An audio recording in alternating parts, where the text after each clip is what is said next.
श्री शिवाय नमस्तु भयम। महाराज आप सभी ये तो अच्छे से जानते ही हैं कि बच्चों की बोर्ड परीक्षाएं बहुत नजदीक आ चुकी हैं।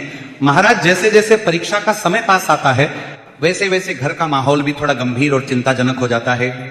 बच्चे अपनी पढ़ाई को लेकर तनाव में रहते हैं और माता पिता, खासकर माताएं बहनें, अपने बच्चों की सफलता के लिए मन ही मन नहीं बल्कि पूरे हृदय से भगवान से प्रार्थना करने लगती हैं। हर माता पिता यही चाहते हैं कि उनका बच्चा परीक्षा में अच्छे अंक लाए, पास ही ना हो बल्कि अच्छे नंबरों से पास हो, और अगर संभव हो तो पूरी कक्षा में प्रथम स्थान प्राप्त करे। महाराज माता पिता की यह चिंता और यह कामना बिल्कुल स्वाभाविक है, लेकिन कई बार ऐसा देखा गया है कि बच्चे पूरी मेहनत करते हैं, दिन रात पढ़ते हैं, सब कुछ याद भी कर लेते हैं, फिर भी जब परीक्षा हॉल में जाकर बैठते हैं तो अचानक सब कुछ भूल सा जाते हैं। वहीं कुछ बच्चे ऐसे भी होते हैं जिनका पढ़ाई में मन ही नहीं लगता, किताब खोलते ही उनका ध्यान कहीं और चला जाता है, कभी मोबाइल की तरफ, कभी टीवी की तरफ, तो कभी बेवजह इधर उधर की बातों में।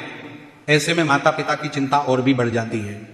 इन्हीं सब बातों को ध्यान में रखते हुए आज हम आपको कुछ ऐसे विशेष उपाय बताने वाले हैं जिन्हें सभी माताओं बहनों को अपने बच्चों के लिए विशेष रूप से करना चाहिए। महाराज ये उपाय खास तौर पर उन बच्चों के लिए बताए गए हैं जो बोर्ड परीक्षा देने वाले हैं, चाहे वो 5वीं कक्षा हो, 8वीं हो, 10वीं हो या 12वीं। ये उपाय सीबीएसई बोर्ड हो, राज्य बोर्ड हो या कोई और बोर्ड, हर तरह के छात्रों के लिए बताए गए हैं।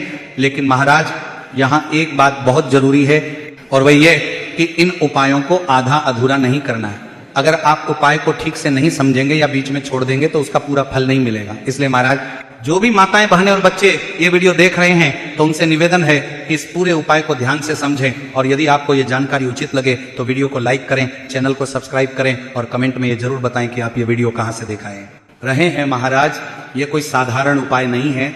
इन उपायों को करने के बाद बहुत से लोगों ने सकारात्मक परिणाम भी देखे हैं। महाराज जिन भक्तों ने पूरी श्रद्धा और विश्वास के साथ इन उपायों को किया है उन्हें इसका लाभ अवश्य मिला है। तो महाराज सबसे पहले हम उन बच्चों के बारे में बात करेंगे जिनकी समस्या थोड़ी अलग होती है। ऐसे बच्चे जो जानते हैं कि उनकी परीक्षाएं नजदीक हैं, किताबें सामने रखी होती हैं, समय भी होता है, लेकिन फिर भी उनका मन पढ़ाई में नहीं लग पाता है। महाराज आज के समय में यह समस्या बहुत आम हो गई है। जैसे ही बच्चा किताब उठाता है उसका मन कहीं और भागने लगता है, कभी मोबाइल देखने का मन करता है, कभी टीवी, कभी दोस्तों से बातें करने का, तो कभी बिना वजह इधर उधर टहलने का। माता पिता बार बार समझाते हैं, डांटते भी हैं, लेकिन फिर भी बच्चा मन लगाकर पढ़ नहीं पाता। ऐसे में घर का माहौल भी तनावपूर्ण हो जाता है और बच्चे पर दबाव और बढ़ जाता है। तो महाराज ऐसे ही बच्चों के लिए एक विशेष उपाय है। ये उपाय खास तौर पर माताओं और बहनों के लिए बताया गया है ताकि वे अपने बच्चों की पढ़ाई में आ रही बाधाओं को दूर कर सके। ये उपाय परीक्षा के दिन नहीं बल्कि परीक्षाओं से कुछ समय पहले करना होता है ताकि बच्चों का मन धीरे धीरे पढ़ाई की ओर लगने लगे। और महाराज इस उपाय को करने के बाद माता पिता को बार बार बच्चे को पढ़ने के लिए कहना नहीं पड़ेगा। बच्चा अपने आप किताब उठाएगा, अपने आप बैठकर पढ़ेगा और उसे यह एहसास भी होगा कि अब परीक्षाएं नजदीक हैं और उसे तैयारी करनी है। अब महाराज इस उपाय को करने के लिए बहुत ज्यादा सामग्री की आवश्यकता नहीं है। सबसे पहले आपको 1 लोटा जल लेना है। इसके साथ ही एक छोटी सी कटोरी में शुद्ध शहद लेना है, वही शहद जो पूजा पाठ में इस्तेमाल होता है। इसके बाद आपको एक रुद्राक्ष लेना है। महाराज इस उपाय के लिए 9 मुखी रुद्राक्ष का विशेष महत्व बताया है, लेकिन अगर आपके पास सीहोर का रुद्राक्ष उपलब्ध है तो आप उसी का प्रयोग कर सकते हैं, या आपके पास जो भी रुद्राक्ष हो उसे आप इस उपाय के लिए उपयोग कर सकते हैं।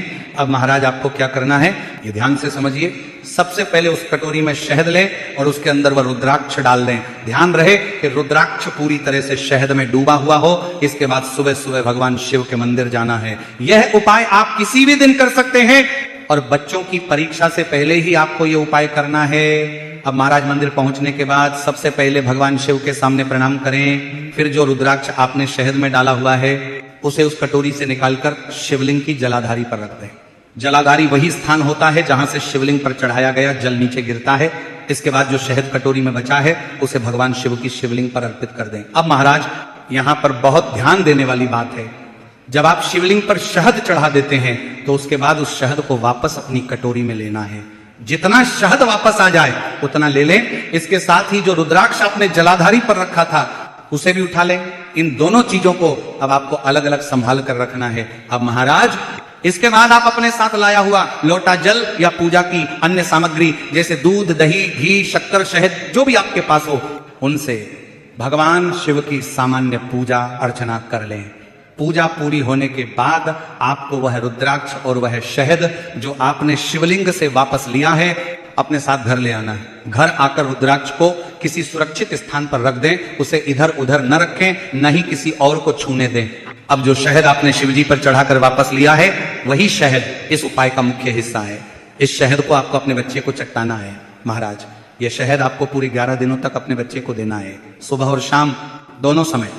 बहुत ज्यादा मात्रा नहीं देनी है, बस थोड़ा सा शहद उंगली पर लेकर बच्चे को चटा दें। यह काम लगातार 11 दिनों तक करना है, बीच में एक भी दिन नहीं छोड़ना है। महाराज, जब यह शहद बच्चे को दिया जाता है तो उसका प्रभाव धीरे धीरे दिखने लगता है।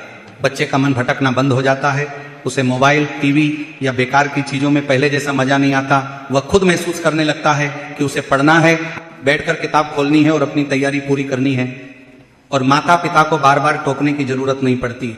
बच्चा अपने आप समय निकालकर पढ़ाई करने लगता है, उसकी एकाग्रता बढ़ने लगती है और वो पढ़ी हुई चीजों को ज्यादा अच्छे से समझ पाता है। क्योंकि महाराज, जब मन शांत होता है और ध्यान एक जगह टिकता है तभी पढ़ाई सही से होती है। ये उपाय उन बच्चों के लिए बहुत उपयोगी बताया गया है जो पढ़ाई से भागते हैं या जिनका मन जल्दी जल्दी बदल जाता है। लेकिन यहां भी वही बात लागू होती है कि उपाय के साथ साथ बच्चे को अपनी तरफ से थोड़ा प्रयास तो करना ही होगा। किताब खोलनी है, आप सभी की अपनी तरफ से थोड़ा प्रयास तो करना ही होगा। पढ़ने की कोशिश करनी होगी। भगवान भी उसी की मदद करते हैं जो खुद आगे बढ़ता है। अब महाराज, हम उन बच्चों की बात करेंगे जो पढ़ाई तो करते हैं, पूरी कोशिश भी करते हैं, लेकिन परीक्षा के समय जाकर सब कुछ भूल जाते हैं। ऐसे बच्चों के लिए यह दूसरा उपाय बहुत ही विशेष है। यह उपाय भगवान शिव से जुड़ा हुआ है और इसे परीक्षा वाले दिन ही करना होता है। जिस दिन बच्चे का पेपर हो उसी दिन सुबह सुबह भगवान शिव के मंदिर जाकर यह उपाय करना होता है। महाराज, यहां पर यह समझना बहुत जरूरी है कि यह उपाय कोई जादू नहीं है कि बच्चा बिना पढ़े ही पास हो जाए। महाराज, पढ़ाई करना अपनी जगह जरूरी है, बच्चे को अपनी तरफ से जितनी हो सके उतनी मेहनत करनी ही होगी, लेकिन यह उपाय उस मेहनत को सही दिशा देता है, आत्मविश्वास बढ़ाता है और परीक्षा के समय मन को स्थिर रखता है। अब बात करते हैं इस उपाय की तैयारी की। क्योंकि परीक्षा के दिन सुबह समय बहुत कम होता है, इसलिए इस उपाय की तैयारी एक दिन पहले ही कर लेनी चाहिए। आपको यह नहीं करना है कि परीक्षा वाले दिन सुबह उठकर भाग दौड़ शुरू कर दें, इससे मन और ज्यादा परेशान हो जाता है। महाराज, इस उपाय में बहुत ज्यादा सामग्री की आवश्यकता नहीं है, केवल 2 चीजों की जरूरत होती है। पहली चीज है बेलपत्र और दूसरी चीज है शहद। बेलपत्र भगवान शिव को अत्यंत प्रिय है, ये तो आप सभी जानते ही हैं, लेकिन यहां इस बात का ध्यान रखना बहुत जरूरी है कि शहद शुद्ध होना चाहिए। ऐसा शहद जो पूजा पाठ में प्रयोग किया जाता है आप वही इस्तेमाल कर सकते हैं। अगर आपके घर में पहले से पूजा के लिए रखा हुआ शुद्ध शहद है तो वो भी इस्तेमाल किया जा सकता है। अब महाराज, कई लोगों के मन में यह सवाल भी आ सकता है कि अगर किसी कारणवश बेलपत्र न मिले तो क्या करें, क्योंकि कई बार ऐसा होता है कि सुबह सुबह बेलपत्र ढूंढना मुश्किल हो जाता है। ऐसी स्थिति में एक ही उपाय है, आप भगवान शिव के मंदिर में जाकर शिवलिंग पर चढ़ा हुआ बेलपत्र ले सकते हैं, लेकिन ध्यान रहे उसे पहले स्वच्छ जल से धो लें और फिर उसका प्रयोग करें। तो महाराज, एक बेलपत्र और थोड़ा सा शुद्ध शहद, बस इतनी ही सामग्री आपको अपने साथ रखनी है। अब परीक्षा वाले दिन सुबह आपको जल्दी उठकर भगवान शिव के मंदिर पहुंचना है, ज्यादा समय नहीं लगेगा। पूरे उपाय में केवल 5 मिनट का समय लगता है। बोर्ड परीक्षा के दिनों में बच्चों को समय की बहुत कीमत होती है, इसलिए ये उपाय इसी तरह से बताया गया है कि कम समय में भी इसे किया जा सके। मान लीजिए अगर बच्चा छोटा है और उसे ये सब ठीक से समझ नहीं आता तो घर के बड़े, उनकी माता, बहन या कोई और उसके साथ मंदिर जा सकते हैं और उसकी मदद कर सकते हैं, लेकिन उपाय बच्चे के हाथों से ही होना चाहिए। अगर बच्चा खुद समझदार है और अकेले जा सकता है तो वह खुद भी ये उपाय कर सकता है। अब महाराज, मंदिर पहुंचने के बाद सबसे पहले भगवान शिव को जल अर्पित करना है। आपको अपने घर अपने ही साथ 1 लोटा जल भी लेकर के जाना है। अब महाराज, जल चढ़ाने के बाद आपको शिवलिंग के पास बैठ जाना है। अब अपने सामने बेलपत्र रखें। बेलपत्र का जो चिकना भाग होता है वो आपकी ओर होना चाहिए, और जो शहद आप अपने साथ लाए हैं उसे बेलपत्र की बीच वाली बड़ी पत्ती पर लगाना है। बहुत ज्यादा नहीं, बस थोड़ा सा शहद लें और अपनी दाहिनी हाथ की उंगली से उस पत्ती पर अच्छे से फैला दें। यह काम आपको मंदिर में ही करना है। जैसे ही ये हो जाए समझ लीजिए कि आपका बेलपत्र उपाय के लिए तैयार है। इसके बाद इस बेलपत्र को भगवान शिव के शिवलिंग पर अर्पित करना है। शिवलिंग के सामने वाले हिस्से पर, जहां से आप शिवलिंग को देखते हैं, वहां इस बेलपत्र को चिपका देना है। महाराज, यहां चिपकाने का अर्थ यही है कि शहद की मदद से वह बेलपत्र शिवलिंग पर टिक जाए। जैसे ही आप यह कर लेते हैं, वहीं खड़े होकर या बैठकर भगवान शिव से मन ही मन प्रार्थना करनी है।